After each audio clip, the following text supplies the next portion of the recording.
হওয়ার কথা ছিল, এই সময়টুকুতে আমরা তার সম্মান দিতে পারি নাই।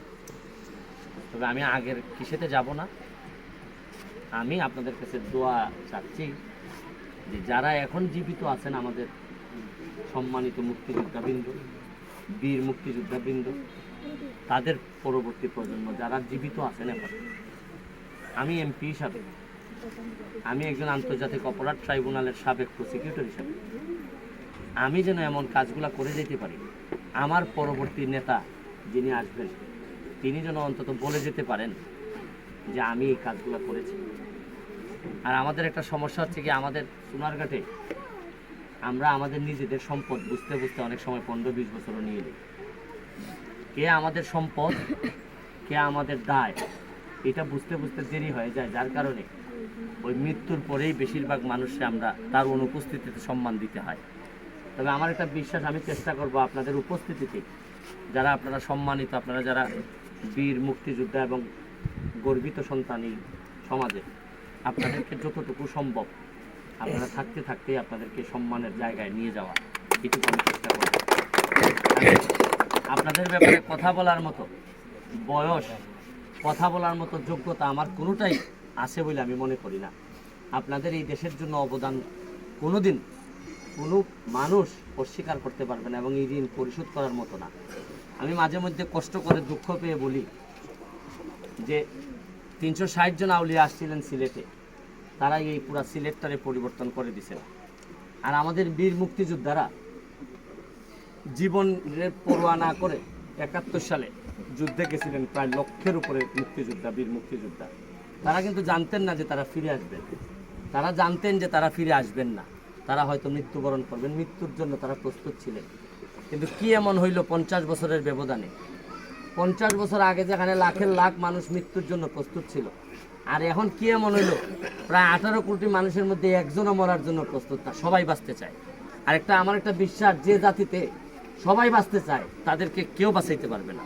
আমরা আমাদের আচরণ দ্বারা, কর্ম দ্বারা আমরা এমন এক জাতি যে নিজের ছেলে বাতিজা তাদেরকে বিষে, খাবারের মধ্যে বিষ মিশাইয়া আমরা এদেরকে খাওয়াই। এই জাতিরে বাঁচানো অনেক কঠিন হবে। 50 বছরের ব্যবধানে কি এমন হইল, আগে আমাদের বাচ্চা যারা চলে গেছেন যুদ্ধে, আর আমরা কি এমন আত্মকেন্দ্রিক মানুষ হয়েছি, এখন একটা মানুষ আমরা মৃত্যুর জন্য প্রস্তুত না। সবাই আমাদের আপনা আপনা বুদ্ধি করতে করতে আমাদের সমাজটারে এমন জায়গায় নিয়ে গেছি যে এখন ধ্বংসের সামান্যটুকু বাকি। তবে আমিও হতাশ হয়ে যেতাম, আমিও হয়তো দেশ ছেড়ে দিতাম যদি মাননীয় প্রধানমন্ত্রী জননেত্রী শেখ হাসিনার কাছে ক্ষমতা না থাকতো। এই একটা মানুষ যার কারণে এখনো বসে আছি, যে দেখি কোনোভাবে ওনার নেতৃত্বে এই দেশটারে বঙ্গবন্ধুর যে স্বপ্ন বাকি আছে, এই সোনার বাংলা বানানো যায় কিনা। আমি জননেত্রী শেখ হাসিনার জন্য দোয়া চাচ্ছি। আমি আশা করি যে মিশন এবং ভিশন নিয়ে উনি কাজ করতেছেন, তাকে যদি কিছু সৎ মানুষ তাকে যদি সহযোগিতা করতে পারে, আমার একটা বিশ্বাস যে উনি মৃত্যুর আগে দেখে যাবেন যে বঙ্গবন্ধুর সোনার বাংলার অনেকটুকু আমরা পথ আগিয়েছি। আমি ধন্যবাদ জানাই আমাদের সম্মানিত ইউনো মহোদয়, উনি আমাদের এখানে নতুন আসছেন। আমি বিশ্বাস করি যে গতিতে, যে আদর্শের ভিত্তিতে কাজ করলে একটা এলাকায় সম্মানের সাথে থাকা যায় এবং দেখা যায় 20-30 বছর পরেও মানুষ একজন ইউনোরে মনে রাখে। আমার মনে আছে এখনও হাবিবুল্লাহ টিউনোর কথা অনেকেই আপনারা বলেন। উনি আমাকে ফোন দিয়েছিলেন কিছুদিন আগে, উনি রিটায়ারমেন্টে গেছেন অনেক দিন আগে। আমার বাবা, আমার মা, আমি আপনাদের কাছ থেকে শুনছি যে একটা টিউনো ছিল হাবিবুল্লাহ টিউনো।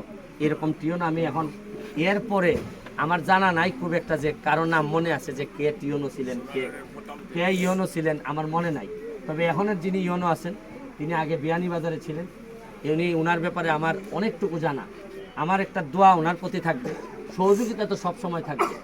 আমি যেভাবে ব্যারিস্টার সুমন হিসাবে, যাতে যেভাবে সারা দেশের মানুষ আমার দিকে, আমি ভালোবাসেন কিনা কতটুকু জানি না, আমার যেভাবে খেয়াল রাখেন, আমি চাই আমার উপজেলার ইউনো মহোদয় এমন একজন ইউনো হবেন যে সারা বাংলাদেশের মানুষও ওনার দিকে নজর থাকবে যে উনি একজন সেরকম ইউনো আছেন। আমি আমার যারা এখানে লুৎফুর ভাই আছেন, লুৎফুর ভাই এখানে, আমি তার জন্য কি বলবো, মানে এই সভাপতি হিসাবে আমি জানতাম না যে সভাপতি হিসাবে যে এই কাজটা উনি করছেন। আমি মনে করি ওনার জীবনে যতগুলো ভালো কাজ করছেন উনি, এর মধ্যে ওয়ান অফ দ্য টপ সেরা একটা কাজ হবে যে উনি ওনার সভাপতিত্বে যে এই কাজটা করছেন। আমি তার জন্য একটা স্পেশাল হাততালি আমি মনে করি। আমি ওনারে বলবো যে ডিও লেটারের মাধ্যমে আমার ছোটো ভাই সেলিম আছে, তদবির করে আমার এই যে কাজগুলো বাকি আছে, এই কাজগুলো, বাকি কাজগুলো করে ফেলতে হবে। শ্রীকোটা স্কুলের কাজটা দ্রুত শেষ করতে হবে। আমরা সবাই মিলে আমাদের এখানে যিনি চেয়ারম্যান সাহেব আছেন, এই সাবেক চেয়ারম্যান আইব আলী স্যার ছিলেন, উনি আমি যখন ফুটবল খেলতাম তখন উনি রেফারি ছিলেন, আমি যখন পরীক্ষা দিতাম তখন উনি এই মাস্টার ছিলেন, দেখতেন যে আমি নকল করি কিনা এবং কি খেলা দেখেন 20 বছরের ব্যবধানে এখন উনি খেলবেন আর আমি রেফারি হব এবং আমি দেখবো যে উনি নকল করেন কিনা। এটাই দুনিয়ার নিয়ম। তবে আমার বিশ্বাস আমি যতদিন আছি নকলের কোনো ব্যবস্থা থাকবে না এই এলাকায়। একেবারে একদম যোগ্য ছাত্র যারা তারা এখানে পরীক্ষায় পাস করবে। আমি বিশ্বাস করি যে আপনারা বুঝতে পারছেন যে আমার মিশনটা কি। এই যে আর আগের মতো মজা মারে ফজা ভাই আর আমরা খালি বইটা ভাই, এটা আর হবে বলে আমার মনে হয় না। আমি আবারও আপনাদেরকে ধন্যবাদ জানিয়ে সবাইকে, যারা ছাত্র রাষ্ট্র, তোমাদের জন্য দুইটা ভালো খবর। একটা হইলো আগামী সপ্তাহ থেকেই আমি এখন 1 লক্ষ টাকা বরাদ্দ দিয়ে যাচ্ছি। এই মাঠের কাজটা আগে, আর রাস্তা, মাঠ আর রাস্তা আগে, মাঠটা হবে, মাঠটা একেবারে ঝরঝরা হবে, মাঠটা দেখলেই যেন মানুষ প্রেমে পড়ে যায়। এবং পরবর্তীতে তোমাদের মাঠের সাথে আমি চেষ্টা করব তোমাদেরকে ওই যে বসে গ্যালারি, ছোট্ট ছোট্ট কয়টা গ্যালারি হইলে এই জায়গায় যেন বিকালবেলা একটা মেলা হয়, আনন্দের মেলা হয়। এই মেলার জন্য একটা হচ্ছে গিয়ে গ্যালারি আর একটা পাশে হইল গিয়ে বাচ্চাদের শিশু পার্ক, ওই যে উইটটা ঝুল্লা পরে এরকম শিশু পার্ক আছে না, এরকম পার্ক তোমাদের এখানে আমি একটা বানাই দেবো। এবং সোনারঘাটের মধ্যে এই মিরাশি স্কুল হবে আমার প্রথম যে পাইলট প্রজেক্ট শিশু পার্কের, এই পার্কটা আমি এখানে আপনাদের এখানে চিন্তা করেন না। শুনেন, আমি আপনার এমপি না, আমি তোমাদের সুমন ভাই, আর ভাই যখন এমপি হয় তখন ইতিহাস বদলাই দেয়। আমি তোমাদেরকে বললাম তোমাদের আর কষ্টর কোনো চিন্তা নাই, পড়াশোনাটা ঠিক মতো করো।